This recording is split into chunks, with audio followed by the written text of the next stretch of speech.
On the previous episode, I planted my vines and berry bushes. On this episode, I prepared to plant my corn and tomato patch. With my L-shaped piece of land almost ready, all I needed to do was level it out a bit before I start building my tomato trellis. This year, I'm trying out a new strategy that I saw Curtis Stone using on his garden in Kelowna. The idea is pretty simple. You bury your tomatoes really deep, removing the bottom branches of the tomato so they have a good strong base. You tie a rope across the top and then some vertical ropes going down to each tomato plant, loosely wrapping around them all the way to the base and burying the rope with the tomato. As the tomato grows, you just need to make sure that the vertical rope stays wrapped around the tomato to support it. My setup is quite simple. I'm using 2 skinny boards measuring 7 feet long that I put 1 foot into the ground. I use jute to tie from the board to the shed, which I end up doubling up for some extra strength. The vertical lines are jute as well, but I'd recommend using something more durable, as I tied up my apple tree with jute and it eventually broke. Next year, I'll be getting some thin, strong rope to do this with instead. I planted the tomatoes in the middle of the bed. At the back are going to be cucumbers and eventually peppers in the front. As you can see, I added some metal wiring arcing over to my shed for the cucumbers to climb, as well as some deer fencing on the back.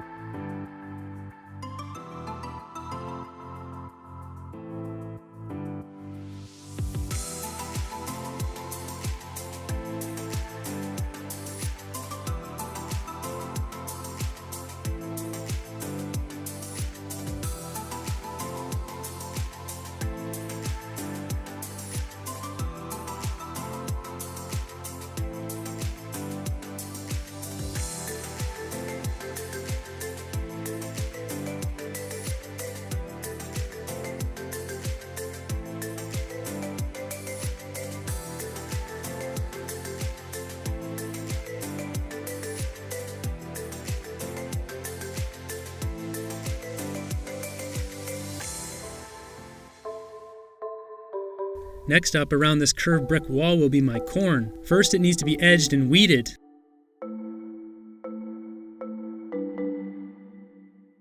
If you have a lot of big weeds like I do, that are holding a lot of that excellent topsoil, give them a toss on your shovel a few times and most of the soil will come off. After everything was cleaned up, it was time to put corn in the ground. The corn will be planted in 3 stages. First off, you can see I have tried-colored corn, which is actually from a bag of popcorn. I sprouted it before planting and was curious to see if it would grow. I should note, even with the successful crop of this corn, it won't be very sweet tasting as popcorn is a very starchy variety. Speaking from experience as a time traveler in the future, this popcorn grew only for a little bit before dying. I ended up putting some corn starters in the ground and 2 packages of corn seeds, but you'll have to stick around and subscribe to see that. Hope you enjoyed this video. If you received any sort of entertainment, knowledge, or joy from watching this video, why not hit the like button? Be sure to subscribe and have a great day.